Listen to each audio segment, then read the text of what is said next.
కడప జిల్లా బద్వేలు మున్సిపాలిటీ పరిధిలోని స్థానిక మున్సిపల్ కార్యాలయంలో శనివారం నూతన సంవత్సరం పురస్కరించుకొని అవ్వాతాతలకు పెన్షన్ల పంపిణీ కార్యక్రమాన్ని మున్సిపల్ చైర్మన్ వాగమల్ల రాజగోపాల్ రెడ్డి ఆధ్వర్యంలో పంపిణీ చేశారు. తొలుత ముఖ్యమంత్రి వైఎస్ జగన్మోహన్ రెడ్డి చిత్రపటానికి పాలాభిషేకం చేసి అవ్వాతాతలు తమ సంతోషాన్ని వ్యక్తపరిచారు. ఈ సందర్భంగా మున్సిపల్ చైర్మన్ వాగమల్ల రాజగోపాల్ రెడ్డి మాట్లాడుతూ ముఖ్యమంత్రి వైఎస్ జగన్మోహన్ రెడ్డి అధికారంలోకి వచ్చినప్పుడు దఫాలుగా పెన్షన్లు పెంచి 3,000 రూపాయలకు చేస్తామని హామీ ఇచ్చారని, చెప్పిన మాట మేరకు చివరి సంవత్సరం 3,000 రూపాయల పెన్షన్లు పెంచి మాట నిలుపుకున్న మహోన్నత వ్యక్తి వైఎస్ జగన్మోహన్ రెడ్డి అని వారు కొనియాడారు. అనంతరం అవ్వాతాతలకు పెన్షన్ల పంపిణీ కార్యక్రమాన్ని నిర్వహించారు.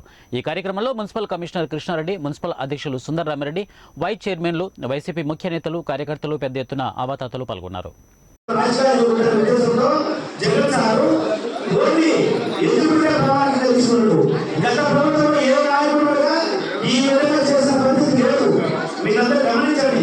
ఈరోజు జగన్ సారు మంచి ముఖ్యమంత్రి ఉండబెట్టినారు.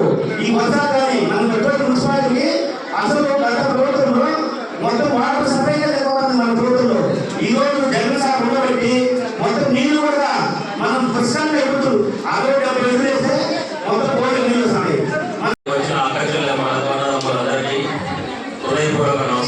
విషయం ఏంటంటే పింఛన్ ఎంతతో స్టార్ట్ అయింది, ఎవరు పెంచినారు వినండి. మా ఇక్కడికి వచ్చేది